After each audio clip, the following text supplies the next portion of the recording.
تمام تعریف اللہ کے لیے ہے جو غالب بہت علم والا بادشاہ نہایت پاک اور سلامتی والا ہے۔ ہم اس کی حمد کرتے ہیں کہ اس نے ہمیں دین اسلام کی ہدایت دی اور اسے 5 عظیم ارکان پر قائم فرمایا۔ میں گواہی دیتا ہوں کہ اللہ کے سوا کوئی معبود برحق نہیں، وہ صاحب عظمت و کرم ہے، اور میں گواہی دیتا ہوں کہ محمد صلی اللہ علیہ وسلم اس کے بندے اور رسول ہیں۔ ان پر بہترین درود و سلام ہو اور ان کے آل و اصحاب پر، ان کے نیکوکار اور نشان راہ متبعین پر۔ اما بعد، مومنو، اللہ کے احکام کو بجا لا کر ان کی منع کردہ چیزوں سے بچ کر اس کا تقوی اختیار کرو۔ اللہ متقی لوگوں سے محبت کرتا ہے اور انجام کار تقوی والوں کے لیے ہی ہے۔ تقوی دنیا و آخرت میں بھلائی کا سبب ہے۔ فرمان باری تعالی ہے، تقوی والوں کے لیے ان کے رب تعالی کے پاس جنتیں ہیں جن کے نیچے نہریں بہہ رہی ہیں، جن میں وہ ہمیشہ رہیں گے، اور پاکیزہ بیویاں اور اللہ تعالی کی رضامندی ہے، اور اللہ بندوں کو دیکھ رہا ہے۔ اور اللہ نے فرمایا، اگر ان بستیوں کے رہنے والے ایمان لے آتے اور پرہیزگاری کرتے تو ہم ان پر آسمان اور زمین کی برکتیں کھول دیتے۔ اور حاجیوں کو تقوی کا حکم دیتے ہوئے مخاطب کر کے فرمایا کہ اپنے ساتھ توشہ راہ لے لیا کرو، سب سے بہتر توشہ اللہ تعالیٰ کا تقوی ہے۔ اے عقل مندو، مجھ سے ڈرتے رہا کرو۔ اور تمام مخلوقات کو تقوی کی بنیاد پر تعاون کرنے کا حکم دیا، اور فرمایا نیکی اور پرہیزگاری میں ایک دوسرے کی امداد کرتے رہو، گناہ اور ظلم و زیادتی میں مدد نہ کرو، اللہ تعالیٰ سے ڈرتے رہو، بے شک اللہ تعالیٰ سخت سزا دینے والا ہے۔ اور تقوی یہ ہے کہ بندہ اللہ کے عذاب سے ڈر کر، اس کے اچھے ثواب کی امید رکھ کر، اس کے دین کو مضبوطی سے تھامے اور اس کی شریعت پر عمل کرے۔ اس دین کو مضبوطی سے تھامے جسے اللہ تعالیٰ نے آج کے جیسے دن میں مکمل فرمایا تھا۔ جب اللہ کا یہ فرمان نازل ہوا، آج میں نے تمہارے لیے تمہارا دین مکمل کر دیا اور اپنی نعمت تم پر پوری کر دی، اور تمہارے لیے اسلام کو بطور دین پسند کر لیا۔ دین اسلام کے 3 درجات ہیں، جن میں سب سے اعلیٰ درجہ احسان کا ہے، جس کی تشریح نبی صلی اللہ علیہ وسلم نے اپنے اس قول سے فرمائی ہے۔ احسان یہ ہے کہ تم اللہ کی عبادت اس طرح کرو گویا تم اسے دیکھ رہے ہو، اور اگر تم اسے نہیں دیکھ سکتے تو یقیناً وہ تمہیں دیکھ رہا ہے۔ اور اللہ نے فرمایا، جن لوگوں نے بھلائی کی ان کے لیے اس دنیا میں بھلائی ہے، اور یقیناً آخرت کا گھر تو بہت ہی بہتر ہے، اور پرہیزگاروں کا کیا خوب ہی گھر ہے۔ دین کے درجات میں دوسرا درجہ ایمان کا ہے، جو زبان سے اقرار، دل میں یقین، اعضاء و جوارح سے عمل کا نام ہے۔ یہ طاعت سے بڑھتا ہے، معصیت سے کم ہوتا ہے۔ ایمان کی شاخیں 70 سے زیادہ ہیں، ان میں سب سے اونچی شاخ لا الہ الا اللہ کہنا ہے، اور سب سے کمتر شاخ راستے سے تکلیف دہ چیز ہٹانا ہے، اور حیا ایمان کی ایک شاخ ہے۔ ایمان میں صلہ رحمی، والدین کے ساتھ حسن سلوک، سچ بولنا، نرم اور پاکیزہ گفتگو کرنا، معاہدوں اور وعدوں کو پورا کرنا، اور حسن اخلاق اختیار کرنا ہے۔ اللہ تعالیٰ کی عبادت کرو، اس کے ساتھ کسی کو شریک نہ کرو، ماں باپ کے ساتھ احسان کرو، رشتہ داروں اور یتیموں سے اور مسکینوں سے اور قرابت دار ہمسایہ سے اور اجنبی ہمسایہ سے اور پہلو کے ساتھی سے، راہ کے مسافر سے اور ان سے جن کے تم مالک ہو۔ یقیناً اللہ تعالی تکبر کرنے والوں اور شیخی خوروں کو پسند نہیں فرماتا، اور اللہ نے فرمایا، اے ایمان والو، عہد و پیمان کو پورا کرو، اور فرمایا میرے بندوں سے کہہ دیجئے کہ وہ بہت ہی اچھی بات منہ سے نکالا کریں، کیونکہ شیطان آپس میں فساد ڈلواتا ہے، بے شک شیطان انسان کا کھلا دشمن ہے۔ اور فرمان الہی ہے، نیکی اور بدی برابر نہیں ہوتی، برائی کو بھلائی سے دفع کرو، پھر وہی جس کے اور تمہارے درمیان دشمنی ہے ایسا ہو جائے گا جیسے دلی دوست، اور یہ بات انہی کو نصیب ہوتی ہے جو صبر کریں، اور اسے سوائے بڑے نصیبوں والوں کے کوئی نہیں پا سکتا۔ ایمان میں سے ہے مصیبت کے وقت صبر کرنا، نعمت کے وقت شکر ادا کرنا، نافرمانی اور بیزاری کے بعد توبہ کرنا، ندامت محسوس کرنا۔ فرمان ربانی ہے صبر کرنے والوں ہی کو ان کا پورا پورا بے شمار اجر دیا جاتا ہے۔ اور اس کا ارشاد ہے جب تمہارے پروردگار نے تمہیں آگاہ کر دیا کہ اگر تم شکر گزاری کرو گے تو بے شک میں تمہیں زیادہ دوں گا۔ اور ایمان کے 6 ارکان ہیں: اللہ پر، اس کے فرشتوں پر، اس کی کتابوں پر، اس کے رسولوں پر، آخرت کے دن پر اور اچھی و بری تقدیر پر ایمان لانا۔ اللہ نے فرمایا لیکن نیکی تو یہ ہے کہ کوئی شخص اللہ پر، قیامت کے دن پر، فرشتوں پر، کتاب پر، پیغمبروں پر ایمان لائے۔ اور فرمایا بے شک ہم نے ہر چیز کو ایک اندازے کے ساتھ پیدا کیا۔ ایمان کے ذریعے ہی نجات اور دنیا و آخرت کی بھلائی حاصل ہوتی ہے۔ اللہ نے فرمایا اللہ نے مومن مردوں اور مومن عورتوں سے ان جنتوں کا وعدہ فرمایا ہے جن کے نیچے نہریں جاری ہیں، ان میں وہ ہمیشہ رہیں گے، ان صاف ستھرے پاکیزہ محلات کا جو ان ہمیشگی والی جنتوں میں ہے۔ اور اللہ کی خوشنودی سب سے بڑی چیز ہے، یہی بہت بڑی کامیابی ہے۔ اور فرمایا وہ لوگ جو ایمان لائے اور اپنے ایمان کو شرک سے آلودہ نہ کیا، ان کے ہی لیے ہی امن ہے اور وہی ہدایت پانے والے ہیں۔ اور فرمایا یقیناً ہم اپنے رسولوں کی اور ان لوگوں کی ضرور مدد کریں گے جو ایمان لائے، اور دنیا کی زندگی بھی ان کے لیے، اور اس دن بھی، اور دنیا کی زندگی میں بھی اور اس دن بھی جب گواہ کھڑے ہوں گے۔ اللہ پر ایمان کا مطلب ہم اس بات پر ایمان لائیں کہ وہی رب ہے، خالق ہے، کائنات کا مدبر ہے، اعلیٰ صفات اور اچھے ناموں سے متصف ہے۔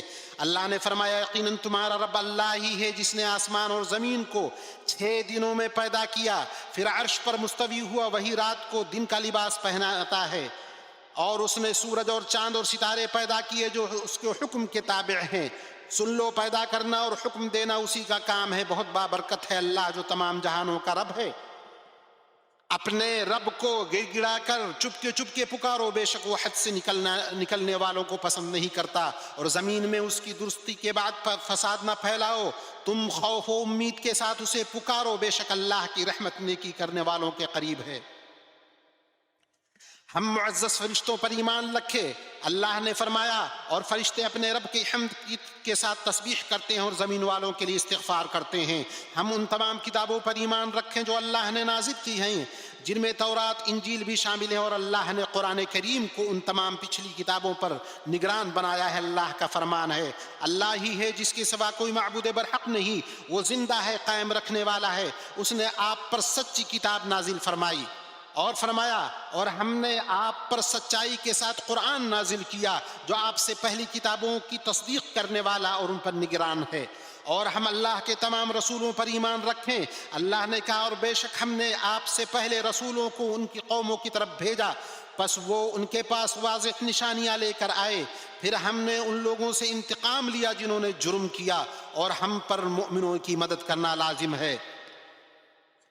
ہم آخرت کے دن، قیامت کے دن، حساب و جزا کے دن پر ایمان رکھیں۔ یہ وہ دن ہے جس میں اللہ کے نیک بندوں کے لیے جنت کا بدلہ اور اس کے دشمنوں کے لیے دوزخ کا عذاب ہوگا۔ اللہ نے فرمایا یقیناً آخرت کا گھر ان لوگوں کے لیے بہتر ہے جو تقوی اختیار کرتے ہیں۔ کیا تم عقل سے کام نہیں لیتے؟ ہم اس بات پر ایمان رکھیں کہ اللہ نے تمام واقعات و حوادث کو پہلے ہی سے مقدر کر کے رکھا ہے، سبھی چیزوں کو لوح محفوظ میں لکھ دیا۔ اللہ نے ان سبھی کا ارادہ کیا اور ان کی تخلیق فرمائی۔ اللہ نے فرمایا یہی اللہ کی سنت پہلے کے لوگوں میں بھی رہی ہے، اللہ کا حکم ایک قطعی طے شدہ فیصلہ ہوتا ہے۔ اور فرمایا بے شک اللہ اپنے حکم کو نافذ کر کے رہتا ہے، یقیناً اللہ نے ہر چیز کے لیے ایک تقدیر مقرر کر رکھی ہے۔ نبی صلی اللہ علیہ وسلم نے اسلام کی تعریف یوں کی، اسلام یہ ہے کہ تم گواہی دو کوئی اللہ کے سوا کوئی معبود حقیقی نہیں اور محمد اللہ کے رسول ہیں، نماز قائم کرو، زکوٰۃ دو، رمضان کے روزے رکھو، اگر استطاعت ہو تو بیت اللہ کا حج کرو۔ لا الہ الا اللہ کی گواہی کا مطلب عبادت صرف اللہ کا حق ہے، اس پاک ذات کے سوا کسی اور کی عبادت نہیں کی جائے گی، چاہے وہ کوئی فرشتہ، نبی، صالح و نیک اور ولی ہی کیوں نہ ہو۔ اللہ کا فرمان ہے، لوگو اپنے رب کی عبادت کرو جس نے تمہیں تم سے پہلے لوگوں کو پیدا کیا تاکہ تم پرہیزگار بن جاؤ۔ اور فرمایا، تم اللہ کے ساتھ کسی اور معبود کو مت پکارو ورنہ تم سزا پانے والوں میں سے ہو جاؤ گے۔ اور اللہ نے فرمایا، کہہ دیجئے اے اہل کتاب، آؤ ایسی بات کی طرف جو ہمارے اور تمہارے درمیان یکساں ہے کہ ہم اللہ کے سوا کسی کی عبادت نہ کریں اور اس کے ساتھ کسی کو شریک نہ ٹھہرائیں، اور ہم میں سے کوئی دوسرے کو اللہ کے سوا رب نہ بنائے۔ پھر اگر وہ اعراض کریں تو کہہ دو، گواہ رہو کہ ہم مسلمان ہیں۔ اسی میں نفس کی عزت ہے اور اس کی انکساری صرف اللہ کے لیے ہے۔ اللہ نے فرمایا، اگر تم کو اللہ کوئی تکلیف پہنچائے تو بجز اس کے کوئی اور اس کو دور کرنے والا نہیں، اور اگر وہ تم کو کوئی خیر پہنچانا چاہے تو اس کے فضل کو کوئی روکنے والا نہیں۔ وہ اپنا فضل اپنے بندوں میں سے جس پر چاہے نچھاور کر دے، وہ بڑی مغفرت اور بڑی رحمت والا ہے۔ اور محمد الرسول اللہ کی گواہی دینا اس بات کا متقاضی ہے کہ آپ صلی اللہ علیہ وسلم کے حکم کی اطاعت کی جائے، آپ کی باتوں کی تصدیق کی جائے، اپنے رب کی عبادت میں آپ کے طریقے پر چلا جائے۔ چنانچہ اللہ کی عبادت صرف انہی چیزوں سے کی جائے جنہیں اللہ کے رسول صلی اللہ علیہ وسلم لے کر آئے۔ اللہ کا فرمان ہے، تمہارے پاس تم ہی میں سے ایک رسول آئے، تمہاری تکلیف ان کو گراں معلوم ہوتی ہے، تمہاری بھلائی کی خواہش مند ہے اور وہ مومنوں پر نہایت شفیق و مہربان ہے۔ اور فرمایا، جو اس رسول نبی امی کی پیروی کرتے ہیں جس کا ذکر وہ اپنے پاس تورات و انجیل میں لکھا ہوا پاتے ہیں۔ اور فرمایا، اگر تم میں کسی چیز کا اختلاف ہو جائے تو اسے اللہ اور اس کے رسول کی طرف لوٹا دو، اگر تم اللہ پر اور آخرت کے دن پر ایمان رکھتے ہو، ایسا کرنا بہت بہتر ہے اور انجام کے اعتبار سے بہت اچھا۔ اور محمد صلی اللہ علیہ وسلم کے لیے رسالت کو ثابت کرنے کا مطلب امت کے بیچ موجود تنازع کو رفع کرنا اور اس کے سرچشمہ دلیل کو متحد کرنا ہے۔ اس سے عبادتیں متحد ہوں گی، ان کی ادائیگی کے طریقے مختلف نہیں ہوں گے۔ یوں امت کتاب و سنت میں وارد نہ ہونے والے طریقے پر عبادت کر کے بدعتوں سے محفوظ رہے گی۔ اس طریقے سے لوگ اکٹھے ہوں گے اور دل باہم مل جائیں گے۔ اسلام کے ارکان میں سے دوسرا رکن نماز قائم کرنا، تاکہ وہ بندے اور اس کے رب کے درمیان رابطے کا ذریعہ ہو، اس کی نجات اور وقت کی تنظیم کا سبب ہو، بندے کے احساس کا ذریعہ ہو کہ اس کا رب اس کے دیکھ رہا ہے، اس سے وہ بڑے کاموں اور ذمہ داریوں کو انجام دینے کی ٹریننگ پائے گا۔ نماز میں ظاہر و باطن کی طہارت اور معنوی و حسی طہارت ہے۔ باجماعت نماز سے سماج میں ہم آہنگی ہوتی ہے اور لوگوں میں باہمی محبت پیدا ہوتی ہے۔ اللہ نے فرمایا، نمازوں کی حفاظت کرو، بالخصوص درمیان والی نماز کی، اور اللہ تعالیٰ کے لیے با ادب کھڑے رہو۔ اور اللہ کا فرمان ہے، بے شک نماز مومنوں پر مقررہ وقتوں میں فرض ہے۔ اور اللہ کا فرمان ہے، یقیناً نماز بے حیائی و برائی سے روکتی ہے۔ اللہ کا فرمان ہے، یقیناً ایمان والوں نے فلاح حاصل کر لی جو اپنی نماز میں خشوع کرتے ہیں۔ اور فرمان ربانی ہے، اے ایمان والو، جب تم نماز کے لیے اٹھو تو اپنے منہ کو، اپنے ہاتھوں کو کوہنیوں سمیت دھو لو، اپنے سروں کا مسح کرو، اپنے پاؤں کو ٹخنوں سمیت دھو لو، اگر تم جنابت کی حالت میں ہو تو غسل کرو۔ اور فرمایا، دن کے دونوں سروں میں نماز قائم کرو، رات کی کئی ساعتوں میں بھی، یقیناً نیکیاں برائیوں کو دور کرتی ہیں۔ یہ نصیحت ہے نصیحت پکڑنے والوں کے لیے۔ اسلام کے ارکان میں سے ہے کہ جو مال انسان کماتا ہے اس میں سے ایک حصہ مخصوص مصارف میں زکوٰۃ دینا، جس سے معاشرے کا نفع ہوگا، معیشت کی رفتار بڑھے گی۔ بخیلی، کنجوسی، انانیت سے نفسوں کی پاکی ہے، خرچ کرنے نوازنے پر نفس کی تربیت ہے، اس سے ضرورت مندوں کی خبر گیری ہوتی ہے، سماجی رشتے مضبوط کیے جاتے ہیں، معاشرے کے افراد باہم ایک دوسرے سے جڑتے ہیں جس سے محبت پیدا ہوتی ہے، الفت پنپتی ہے، سماجی ہم آہنگی حاصل ہوتی ہے۔ اللہ کا فرمان ہے، اور زکوٰۃ دیتے رہا کرو، جو کچھ بھلائی تم اپنے لیے آگے بھیجو گے سب کچھ اللہ کے پاس پالو گے، بے شک اللہ تعالی تمہارے اعمال کو خوب دیکھ رہا ہے۔ اور اللہ کا فرمان ہے، میری رحمت تمام اشیاء پر محیط ہے، تو وہ رحمت ان لوگوں کے نام ضرور لکھوں گا جو اللہ سے ڈرتے اور زکوٰۃ دیتے اور ہماری آیتوں پر ایمان لاتے ہیں۔ اور اللہ کا فرمان ہے صدقے صرف فقیروں کے لیے ہیں، مسکینوں کے لیے ہیں، ان کے وصول کرنے والوں کے لیے، ان کے لیے جن کے دل پرچائے جاتے ہیں، اور گردن چھڑانے کے لیے، قرض داروں کے لیے، اللہ کی راہ میں اور راہ رو مسافروں کے لیے ہے۔ اور چوتھا رکن ماہ رمضان کے روزے ہیں، جن سے صبر، شہوتوں سے لڑنے، مسکینوں کی ضرورت کے احساس کا نفسوں کو عادی بنایا جاتا ہے، ان کی تربیت کی جاتی ہے کہ وہ بری عادتوں سے نکلے، ان سے دل میں دنیا کی محبت کا غلبہ کم ہو جاتا ہے، ان میں تواضع اور جسموں کی صحت ہے۔ اللہ کا فرمان ہے ایمان والو، تم پر روزے رکھنا فرض کیا گیا جس طرح تم سے پہلے لوگوں پر فرض کیے گئے تھے، تاکہ تم تقوی اختیار کرو۔ گنتی کے چند ہی دن ہیں، لیکن تم میں سے جو شخص بیمار ہو یا سفر میں ہو وہ اور دنوں میں گنتی پوری کر لے۔ پھر فرمایا ماہ رمضان وہ ہے جس میں قرآن اتارا گیا، جو لوگوں کو ہدایت دینے والا، ہدایت کرنے والا ہے، اور جس میں ہدایت کی اور حق و باطل کی تمیز کی نشانیاں ہیں۔ پانچواں رکن حج ہے۔ اللہ تعالیٰ نے اپنے گھر کے حاجیوں کو اس کے مناسک ادا کرنے کی توفیق بخشی۔ حج آخرت کی یاد دہانی کراتا ہے، دلوں میں رب اور اس کے احکامات کی تعظیم راسخ کرتا ہے، ساتھ ہی انہیں تسلیم و رضامندی کے ساتھ قبول کرنے کی تعلیم دیتا ہے۔ حج میں جماعت کے ساتھ ہم آہنگ ہوا جاتا ہے، قربانی، نذر، فدیہ کے جانوروں کو ذبح کر کے کھانا کھلایا جاتا ہے۔ حج میں وقت کا احترام، نفع بخش چیزوں میں اس کا استعمال ہوتا ہے۔ اللہ نے فرمایا حج اور عمرے کو اللہ کے لیے پورا کرو، ہاں اگر تم روک لیے جاؤ تو جو قربانی میں میسر ہو وہ کر ڈالو۔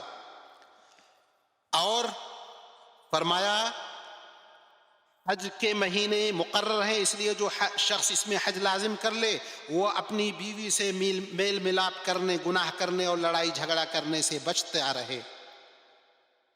بیت اللہ کے حاجیوں، رسول اللہ صلی اللہ علیہ وسلم نے پہلے خطبہ دیا، جمع و قصر کے ساتھ ظہر اور عصر کی نماز پڑھی، اس کے بعد عرفہ میں وقوف فرمایا یہاں تک کہ سورج غروب ہو گیا، پھر آپ مزدلفہ کے لیے روانہ ہوئے، وہاں 3 رکعت مغرب اور 2 رکعت عشاء کی نماز اکٹھی پڑھی اور رات گزاری یہاں تک کہ فجر کی نماز پڑھی، پھر وہاں اللہ کا ذکر کرتے ہوئے ٹھہرے رہے یہاں تک کہ خوب اجالا ہو گیا، پھر منا کے لیے روانہ ہوئے اور جمرہ عقبہ کو 7 کنکریاں ماری، پھر اپنی قربانی کے جانور ذبح کیے اور اپنا سر منڈوانے کے بعد پہلے مرحلے کے لیے حلال ہوئے، پھر کعبہ شریف گئے، اس کے 7 چکر لگا کر طواف افاضہ کیا، پھر آپ منا واپس آ گئے، جہاں آپ نے تشریق کے 3 دن رات گزاری، جمرات کو کنکریاں ماری۔ آپ ہر دن 21 کنکریاں مارتے، پہلے جمرہ صغریٰ کو پھر جمرہ وسطیٰ کو کنکری مارتے اور ان دونوں کو کنکری مارنے کے بعد دعا کرتے، پھر جمرہ عقبہ کو کنکری مارتے۔ آپ نے 2 دن میں جلدی نکلنے کی اجازت دی ہے۔ اے مسلمانوں، آپ کا یہ دن فضیلت والا دن ہے، جس میں اللہ تعالی جہنم سے گردنوں کو آزاد فرماتا ہے اور قریب ہو کر عرفہ میں ٹھہرنے والوں پر فرشتوں کے سامنے فخر جتاتا ہے۔ پس اللہ تعالی کی حمد و ثنا، ذکر اور دعا بکثرت کرو، کیونکہ یہ دعا کی قبولیت کے مقامات میں سے ہے۔